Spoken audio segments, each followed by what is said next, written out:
Coucou à tous, j'espère que vous allez bien. Aujourd'hui je vous retrouve avec une nouvelle vidéo et il s'agit d'une journée dans mon assiette, donc j'espère que ça va vous plaire. Pour le petit déjeuner, j'avais décidé de faire des pancakes avec une sorte de confiture de framboise. Donc pour la confiture, j'ai simplement pris des framboises surgelées, un sachet de sucre vanillé, donc ça c'est au choix, vous mettez ce que vous voulez, vous pouvez mettre du sirop d'agave aussi, et des graines de chia.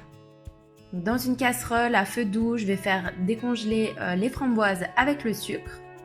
Donc vraiment à feu doux pour pas que ça crame. Et puis une fois que ça devient un peu liquide, que les framboises sont bien dégelées, je viens les aplatir simplement avec une maryse. Et puis j'ajoute une bonne cuillère à soupe de graines de chia. Ça va vraiment permettre de figer la confiture et de lui donner cet aspect un peu plus épais. Une fois que c'est terminé, je réserve tout ça dans un petit bol. Et puis je viens le placer au frigo. Donc le mieux ce serait de le placer plusieurs heures, voire toute la nuit. Mais là, juste le temps que je fasse les pancakes, c'était déjà suffisant. Pour les pancakes, alors j'ai pris du lait de riz, de la maïzena, de la farine, un sachet de levure chimique, parce que j'aime bien que les pancakes soient assez fluffy, un sachet de sucre vanillé ou de l'arôme, faites comme vous voulez, et de l'huile de coco. Donc pour commencer, je viens mettre la farine et la fécule de maïs dans un récipient.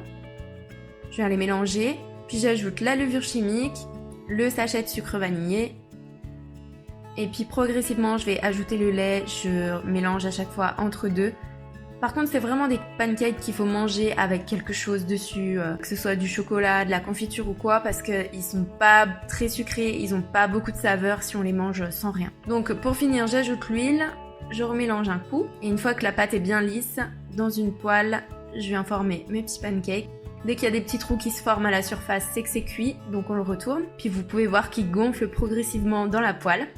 Et voilà, c'est déjà terminé. Avec ça, je viens prendre une infusion aux fruits rouges. Et puis vous pouvez voir que ma confiture a une consistance vraiment idéale. Elle est assez épaisse, elle est sucrée, elle n'est pas du tout acide. Et ça vient du coup parfaitement aromatiser ces petits pancakes. Là, vous pouvez voir que les filles à côté, elles font le bordel. Et voilà, en plus c'était super moelleux, ils sont très aériens. Franchement, j'ai adoré ces petits pancakes. Mais voilà, c'est dommage, là, il n'y a pas assez de sucre pour les manger tout seul. Et la prochaine fois, je pense que je ferai une autre recette. Pour le repas du midi, j'ai décidé de faire des nouilles chinoises avec du faux poulet au curry. Donc pour ça, j'ai pris un oignon, comme d'habitude. Vous l'aurez compris, je mets des oignons absolument dans tous mes plats. Un poivron jaune, mon faux poulet, qui est d'ailleurs très très bon, les nouilles chinoises, du curry et du lait de coco. Donc pour commencer, je viens couper l'oignon, je vous passe les détails parce que ça vous le voyez dans chacune de mes vidéos. Je les fais revenir dans un petit peu d'huile d'olive. Pendant ce temps, je vais couper mon poivron. Donc je le coupe en petits morceaux, mais pas trop non plus. Moi j'aime bien quand même garder du poivron assez... des gros morceaux quoi. J'ajoute ça aux oignons. Et je fais revenir le tout. Et puis, en cours de route, j'ai décidé de mettre des épinards, des épinards en branches congelées. J'ajoute du curry, le faux poulet. Alors, je le recoupe parce que dans la boîte, il est beaucoup plus gros et je le coupe au ciseau pour faire des plus petits bouts. Et puis, une fois que tout est bien revenu, que ça a un petit peu grillé, j'ajoute le lait de coco qui va faire ressortir toutes les saveurs. Donc ça, c'est déjà prêt. Et ensuite, à côté, je viens faire cuire les nouilles chinoises. Donc ça va très très vite. Je les rince à l'eau froide et je les réchauffe ensuite. Et dessus, j'ajoute tout simplement ma garniture. Et franchement, c'est super bon, c'est hyper parfumé. Et d'ailleurs, j'en avais fait tellement. Et vu que je suis toujours toute seule le samedi midi, je me suis dit que j'allais me faire déjà 2 boîtes pour mes repas de la semaine prochaine, pour emmener au travail. Donc je me fais 2 petites boîtes, je les ferme bien. Et puis je les place au frigo et j'arrive facilement à les garder 3 jours, donc c'est parfait. Pour le goûter, j'ai pas fait bien compliqué. J'ai juste repris ma petite confiture du matin avec du yaourt à la noix de coco. Celui-là, je l'adore. Et voilà, j'en ai mis un petit peu dedans, histoire d'avoir un petit goût bien sucré. Et c'était tout pour le 4 heures. Et pour le repas du soir, j'ai essayé une recette que je n'avais encore jamais faite. Donc c'est un potimarron farci. Donc pour ça, j'ai pris du beurre aux fines herbes. Mais si vous avez du persil frais, c'est encore mieux. Des châtaignes, donc celles-ci sont déjà pelées, cuites, je trouvais que c'était beaucoup plus simple. J'ai encore pris un oignon. Donc là j'ai pris aussi 2 petits marrons donc qui viennent du jardin de chez mes parents, j'en ai pris un très gros et un plus petit. Des épices, donc j'ai mis de l'ail et un espèce de mélange d'épices pour raclette. Du riz, du bouillon de légumes en poudre. Alors j'abuse un peu, c'est déjà la 3e fois que je vous montre ce faux poulet, mais en fait je le trouve tellement bon, ça a de la mâche, c'est consistant à manger, j'adore. Comme d'habitude pour commencer, je viens couper mon oignon en petits morceaux, je fais revenir dans l'huile d'olive.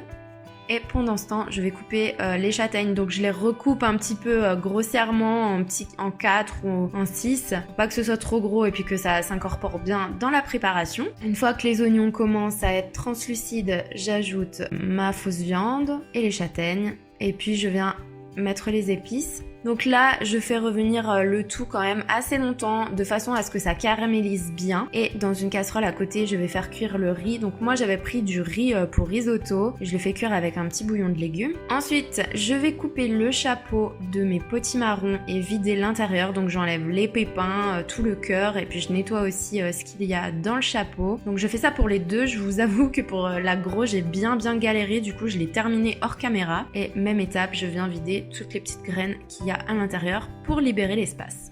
Ensuite, j'ajoute mon riz une fois qu'il est cuit à ma préparation et c'est à ce moment-là que j'ajoute le beurre persillé. C'est vraiment ce qui va donner de la saveur. Alors après, si vous n'aimez pas ou si vous n'en mangez pas, tout simplement, vous n'êtes pas obligé d'en mettre. Et arrive l'étape de remplir mes potimarrons. Donc déjà, pour commencer, je viens mettre du sel, du poivre et un petit peu d'ail à l'intérieur. Et puis, je vais les remplir simplement de ma préparation. Donc je tasse bien au fond et je fais déborder un petit peu quand même le riz. Je remets un tout petit bout de beurre sur le dessus et je ferme les chapeaux. Ensuite, dans le plat qui passe au four, je mets un petit verre d'eau pour que ça cuise avec un petit peu d'humidité et je place au four pendant 30 à 40 minutes. Honnêtement, on s'est régalé, c'était délicieux. Les châtaignes et tout à l'intérieur, ça apporte vraiment quelque chose en plus. D'ailleurs, je pense que c'est quelque chose qu'on peut refaire pour Noël par exemple. Je trouve que c'est une bonne alternative pour ceux qui mangent pas de viande par exemple. Alors je vous conseille vivement d'essayer. Sur ce, la vidéo est déjà terminée. Je vous fais à tous de très gros bisous et je vous dis à très bientôt. Bye bye.